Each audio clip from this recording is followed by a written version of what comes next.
Morning, y'all. From Cowboy land. From playoff bound land. Not. What's going on, Cowboys fans? Your boy Foots here. Been a great morning so far. 3 days away from Christmas in this wild year. 2021 is amongst us. And although we don't, you just got to be thankful, man. It's crazy. This has been the craziest year I've ever lived. I will never forget 2020. From my child being born to a real pandemic. Like a year, this will definitely be a year-long pandemic. To, the ups, the downs, the highs, the lows. I just released some music on SoundCloud too, y'all. I'll put the link in the description. You guys should go get it, and I'll put it at the bottom of the screen. SoundCloud, Foots and Codes. We've been working on this project on a sneak for a long time.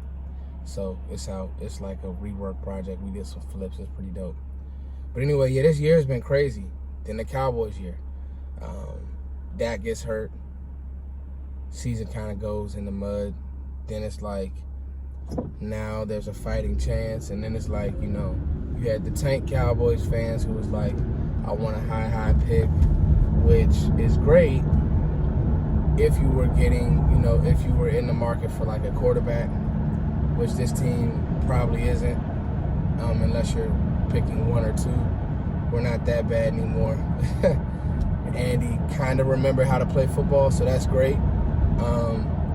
And to be honest, with where we pick, it may hurt because I know there's trade partners and this, that, and the third that a lot of fans have scenario-wise, but the talent at the top, like there's certain guys that I feel better at taking at 10 or 8 or 9 than I do at 5 or 4. It's just weird. Like, I love Patrick Surtain, but I feel better if he falls to 10 or 11. I don't know. Even watching him against Florida, he got beat. He did. And so, but anyway, I wanted to speak about the future of this team, defensively and offensively. I said it about 3 weeks ago that now you have to use this time as evaluation. And when I say evaluation, not like you going and evaluating a combine and how these guys doing 3-cone. You want to see who can play on a pro level and who you want to build your team around for next year. And you want to look at some things and say, how's the offense going to look personnel-wise, play and scheme-wise, and same defensively. And a couple guys, after rewatching the game, I really think that this defense could be anchored and built around a guy like Neville Gallimore.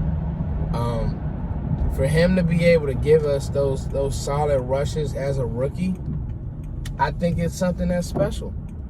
I really do.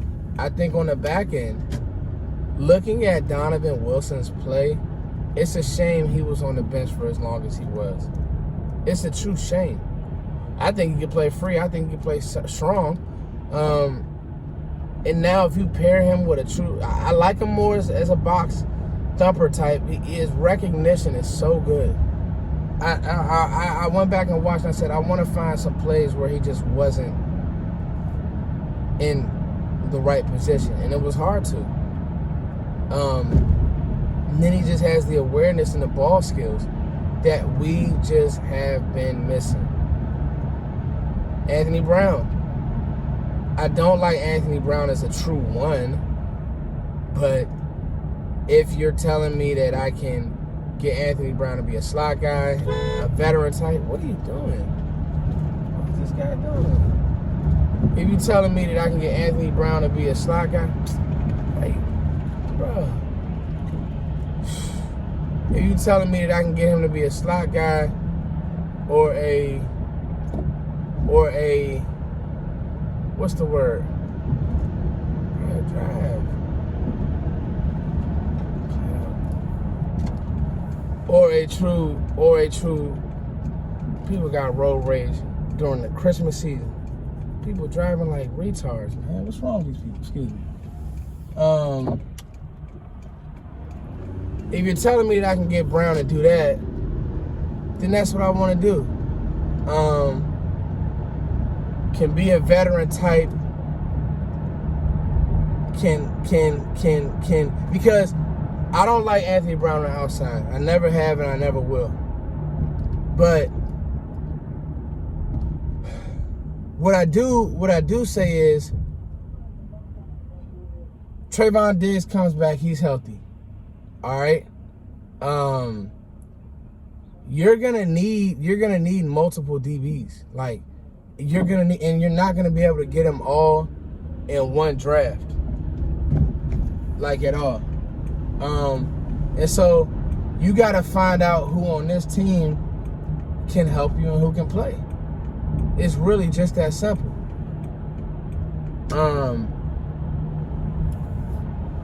Don't know, like I just don't know. Cheeto, he rubbed me the wrong way this year because with Cheeto it was kind of like, all right, so Cheeto, are you gonna play football this year or are you not? Cheeto kind of, I don't know. It's clear that he milked it. He'll say that he maybe wasn't healthy, whatever, blah, blah, blah.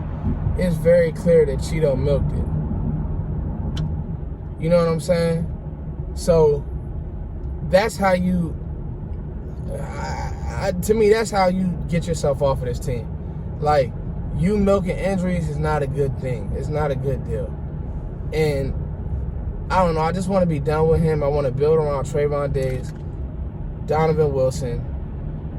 Give me another corner. Keep Anthony Brown on the roster. You already extended him. I believe you extended him. Can't remember. So you need it. I want to build around that in the secondary. Linebacking core, I want to build around Leighton Vander Esch. I want to just have a specific role for Jalen. I don't know if Jalen really just needs to be playing in the middle of the field. It's just too much. He can't carry linebackers out the backfield. It's just too much. And then let's turn to the offensive side of the ball. I mean, I think Tony Pollard has now earned, watching film, first of all, they went away from the run. First of all, Kellen Moore, he just does some things that you just question, like heavy. Like, why does Coop, it's like, I love Noah Brown. I think he's a great blocker. I think he's physical at the point, all that. Bruh, there's times when Amari Cooper's flying wide open. And maybe it's you know, an Andy Dalton situation, but it's like, dog, why are we going away from Amari Cooper? He's one of the best receivers in the league. You know what I mean? Even with the Andy Dalton, he can still get open. He can still fly open. It's like we just stopped forcing him the ball. He's still our one. I love CeeDee Lamb. CeeDee Lamb has, 800 yards? He's been amazing.